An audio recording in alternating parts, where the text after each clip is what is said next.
Assalamu alaikum замандаштар. Менин айылым деп. Кече айылыма келгем. Айылыма келип бүгүн кечке үйдө болонун. Эртең кайра Бишкекке жолго чыгам. Барып айылымдын үстүнөн бир көрүп келейинчи деп айылымды, элимди, жеримди сагындым да. Ушул менин айылым. Нарын областы Актала району Чолок Кайың айылы. Айылдын ортосунда деп айтсам болобу? Могул жагы Шанхай деп коет. Айылдын баштагында мондай подстанция тоонун үстүндөчү.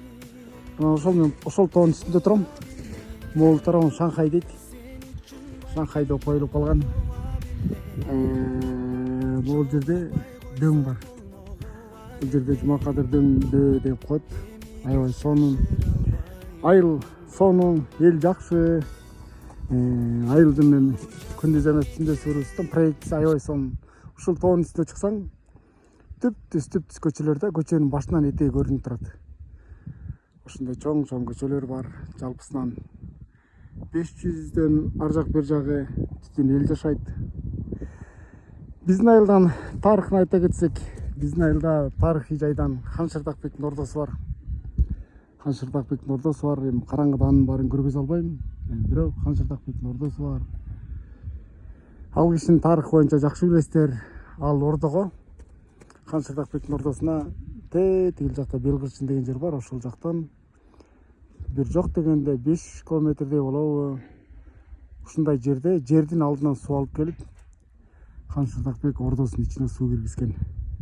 Ошол кылымда ошондой ишти кылгандарын карабайсыздарбы? Кыргыз элинин илгери эле жер алдынан канализация, суу киргизгендери боюнча эч пластиковый труба жок кезде ушундай иштерди кылышкан. Кайра Хан Шырдакбектин ордосунан ылдый дүгөстө Нарын дарыясынын башталышы Алабуга деген жер бар. Суу агат. Ошо Алабугага сууга канализациясы, суунун калдыктары ошолдун өзү чыккан дейт да, кайра жердин алды менен. Тарыхый жайдан сыймыктанып айта турган ошол нерсе бар. Ал эми ушул айылда көптөгөн таланттуулар, эл сыймыктанган адамдар да көп. Мен өзүмдүн айылым менен сыймыктанам, айылымды сагынам. Келип ушул кырдан карап турганда бир чоң рахат алам.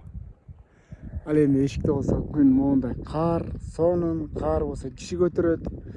Биз кичинекей кезибизде кирдеп калган чапандарыбызды, тондор, тумактарыбызды ушундай аппак кардын бетине катуу чаап, чаңын кирин чыгарып кайра кийип алып ойноп кете берчүбүз.